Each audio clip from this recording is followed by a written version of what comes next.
There we go. There we go. Okay, so in terms of a rationale, so from my perspective, there are a couple of things that really are probably like gold standard things to know in terms of how it is that we can influence a person's behavior. And the first of that is understanding what motivates a person. And the second is understanding the actual behaviors that the person is engaging in. So functional assessment is the clinical application of learning theory. And that's what helps us understand a behavior and how the behavior developed, why they persist, and what it is that we can do about those behaviors if we want to influence them. So learning theory comes from the work of B.F. Skinner, and it's also called a functional perspective as well. So behavioral therapies is the clinical application of learning theory, and that's where this comes from. And there are two things that are necessary for us to understand and influence behavior. So first of all, we have to understand its function, or what its consequence is. And we also have to understand the context or the environment in which it occurs, or sometimes we call that its trigger. So two questions we're trying to answer with functional analysis. And the first is, what is it that we're seeing, or what is it that we're observing? What are the behaviors? What are their contexts in which they occur? And what are the consequences? And then the second question is, what can I influence? So what kind of leverage do I have to influence those behaviors? So the first thing that we do is we try to observe behaviors, and we try to explain it from a functional perspective. So in this particular context, a behavior is going to be everything that an organism does. So that could include movement, thought, feeling, remembering. That's all included in this concept of a behavior. And single behaviors can also have multiple functions. So they can perform different functions or have different intentions. So for example, waving hello to somebody can maintain relationships. You can avoid uncomfortable feelings by not ignoring somebody. It can reinforce your image of being a good person. It can do all sorts of different things. So that's one behavior, but it does multiple things. And also multiple behaviors can be functionally equivalent. And what that means is that you can say hello in a lot of different ways. Like you can wave hello, you can say hello, you can nod, you can smile. There's a lot of different behaviors that can serve the same functional equivalent.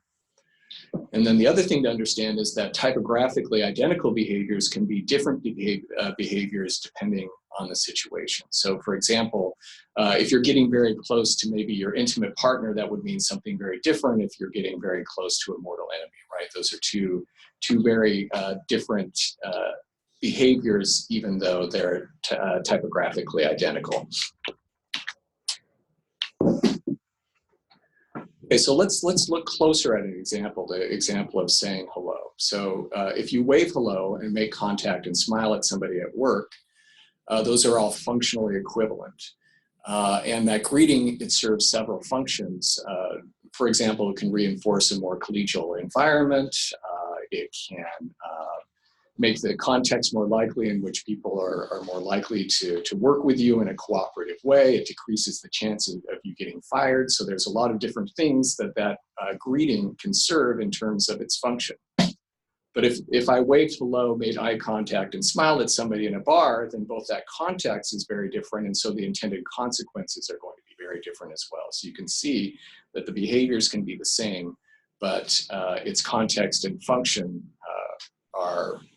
can be very, very different.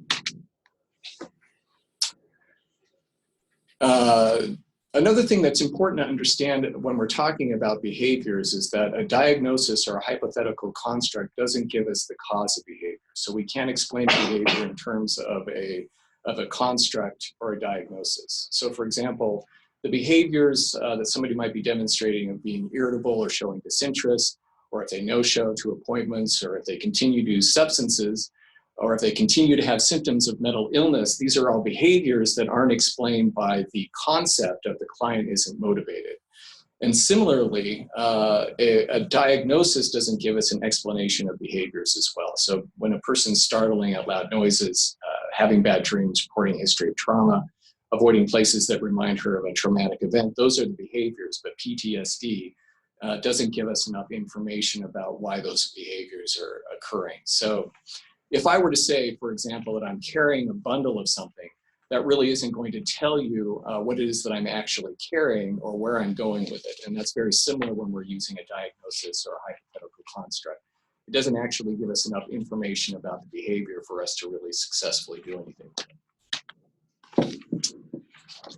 Okay, so once we've observed these behaviors, then we can start categorizing them in terms of behaviors that are more problematic as opposed to behaviors that might be helpful or might be neutral. So we can more or less ignore behaviors that are neutral. Behaviors that have been helpful can be utilized as strengths, but behaviors that are problematic are something that we hopefully can do something about.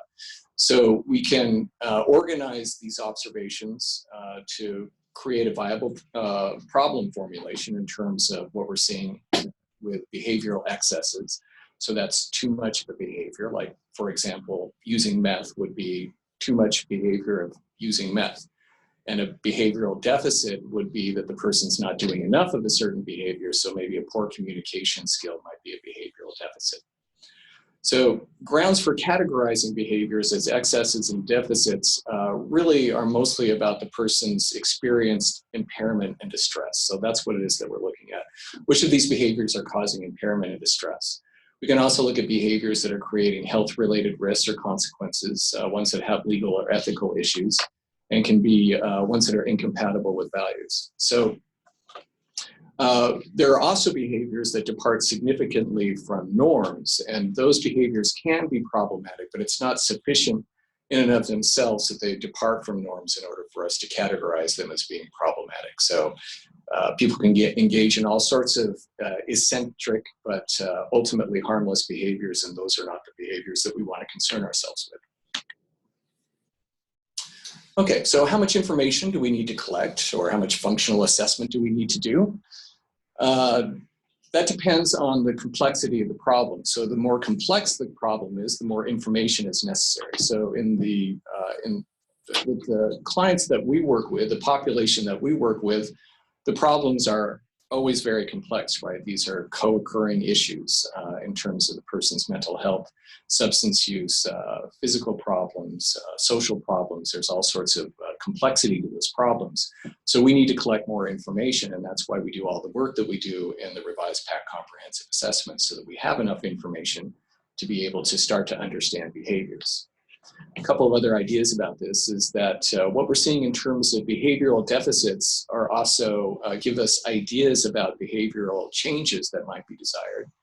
And noticing variation in behaviors can give us clues as to the function of the behavior. So for example, a client that doesn't normally use substances, when they start using substances when a drug dealer is around or when a certain friend is around, might give us a clue as to the function of that particular behavior. All right, so let's talk a little bit about behaviors, how behaviors are learned. And there's two different ways in which we learn behaviors. And once again, this is B.F. Skinner's stuff, so a lot of you will recognize this. And the first one is respondent conditioning. So that's paired responses. So we have an unconditioned stimulus, and then we have a conditioned stimulus. So you all remember the example of Pavlov's dog, where Pavlov would feed the dog and then ring the bell, right? So the stimulus in this case would be food, and that would be paired with a bell. And then the conditioned response for that would be, I think I have that wrong here, so I'll need to correct this slide. But anyways, the conditioned response here would be that the dog would salivate, right? So what he would start salivating when he heard the bell.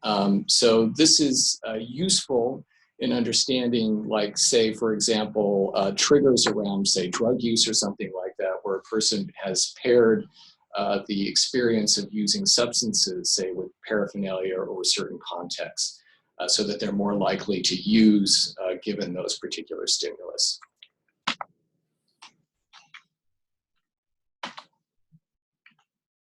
Is it working? Okay, there we go. All right, so the other type of conditioning is operant conditioning.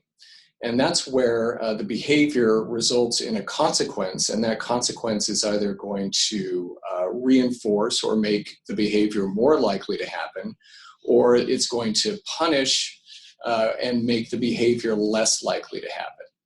So let's look at an example of somebody having an alcoholic beverage. So the behavior is that a person's having a drink, but the context in which that's occurring in, or the antecedent, is that the person's at a party where drinking is occurring, and also the person is feeling anxious. So it provides them more incentive to drink. And then the consequence is going to be here that the person relaxes and engages in a conversation. So in this particular case, they're being reinforced for having the drink as a consequence of their behavior. The other thing that's nice to understand about behaviors is what the establishing operation is. And what we mean by an establishing operation is what we normally refer to as motivation. So what would be the motivation behind somebody engaging in a certain behavior? And so in our particular example, we have a human need for social interaction that provides the motivation, the intrinsic motivation for engaging in these types of behaviors, for good or for ill. Okay, so there are 4 types of consequences that shape behavior. And sometimes these concepts can be confused with each other. But when we talk about positive, what we're talking about is adding something. So we say positive, you should think of a plus sign. It just means that we're adding something or we're giving something. And negative means that we're subtracting. So think of a subtract, a minus sign. And that's not to be confused with reinforcing, which means that it's beneficial, or punishment, which means aversion. So positive just means we're adding, negative subtracting, reinforcing means good, punishment means bad. So, so we have positive reinforcement, and that's the addition to where I add something that's going to increase the likelihood of a certain behavior. And then I have negative reinforcement, and that's taking something away that the person experiences being aversive, and that's also going to increase the likelihood of a certain behavior. And then with positive punishment, I'm adding something or I'm doing something that you don't like, and that's going to decrease the chance that you're going to engage in that behavior.